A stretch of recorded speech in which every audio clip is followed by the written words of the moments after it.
Ladies and gentlemen, welcome to the 2017 Hustings. Special thanks this evening to Macmillan Adden, who are providing the video for this evening. This year we only have one position that's challenged, that is the position of chairman. 5-minute speeches followed by a Q&A. This evening we have with us challenger for the position this year, John Martin St.Valery. It's nice to see a packed house this evening. It would have been nice to see a little more engagement, but I'll start, Mr. Chairman, fellow members, committee members, ladies and gentlemen. Thanks for the opportunity for this 3 to 5 minutes. I'm first on this evening. It's always a bit of a nerve-wrack to be first up in a situation like this. Not that I've actually been in a situation like this, so bear with me slightly. I'm first up because David told me when I arrived I'd be first up. And I think that fairly sets the scene for this evening. I want to start by saying I believe there's no greater admirer within the group of David Burns's, Mr. Chairman's, commitment, enthusiasm and energy for the British Business Group over a large number of years. If I were fortunate enough to win this vote at the AGM on the 18th of May, I will continue to be one of the great admirers of David Burns, and thank you very much for that, David. I enjoy working with you. Thank you, John. What I will say, because it can't all be friendly hustings, is I don't believe David is necessarily a leader. He does a lot of great good, and I will be speaking to you about what he's been doing over the last few years, but leadership, I strongly believe, is something that the BBG, the membership, bearing in mind we're a membership organisation run by members for the benefit of members, should be led, and led by example. If I go back to my own experiences, some of you I know well, some of you I don't really know at all, but just my own experiences of living and working in this region for the last 19 years. For the first 9 years or so, I was very involved in the BBG committee.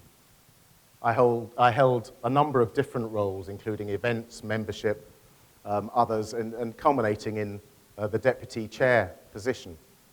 I worked or served under a number of different chairmen, unfortunately none of whom are here this evening, but that's again a matter of engagement that I'll come back to. But those different chair people were either a combination of inspirational, great managers, or people that were there just in a position of strength.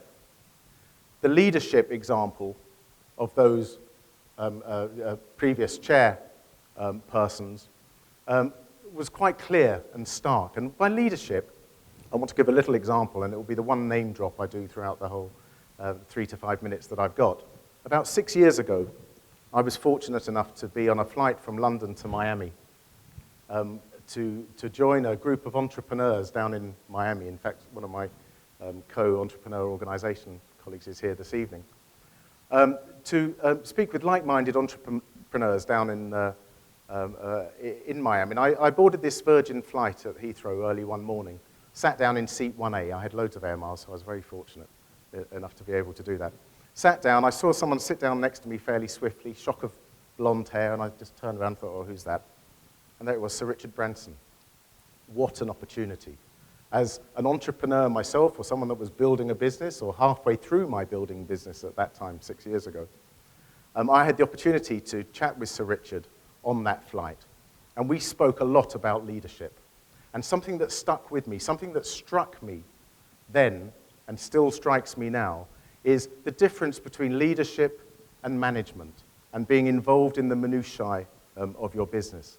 And many of you will have read Branson's book where he talks about surrounding yourself with people that are better than yourself, talent that's far better than yourself, and to lead and guide that talent and pop ideas into the mix every so often, but use that talent to build the business. Look at the talent we have on our committee at the moment. They're not contested this year, as Jonathan said, but there's an amazing amount of talent on the committee. Committees come and go, but there's an amazing amount of talent within our BBG office as well, and that office remains. I believe the leader of the BBG, the chairman and the CEO of the BBG, should open the opportunities for those individuals, for that talent on the committee as well as within the office. It resounded with me what I heard on that flight, and when I came back, as I say, this was about 6 years ago, I changed my own business philosophy. I'm a control freak. My son's in the audience, he'll attest to that. And I was always involved in the minutiae, getting involved in every aspect of the business myself. I decided to step back and surround me with people far better, far brighter. 15 seconds, John. And open the opportunities to them. Gosh, I'm really good. So what do I need to do? I believe the BBG, through its chairmanship, needs leadership. It needs a voice of authority. The chairman needs to lead by example for future shaping and innovation of the group. You'll have to excuse me because I had far more notes than I realized, but I want the BBG, under my leadership, to have an authoritative voice in this marketplace. When things are changing, companies law, VAT, where is the voice of the BBG?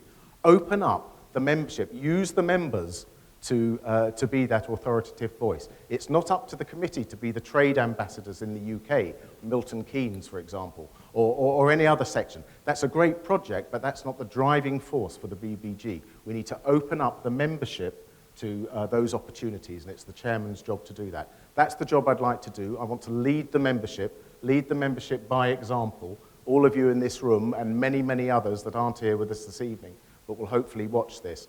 I want to lead by example and make the British Business Group the best in the region yet again. Thank you.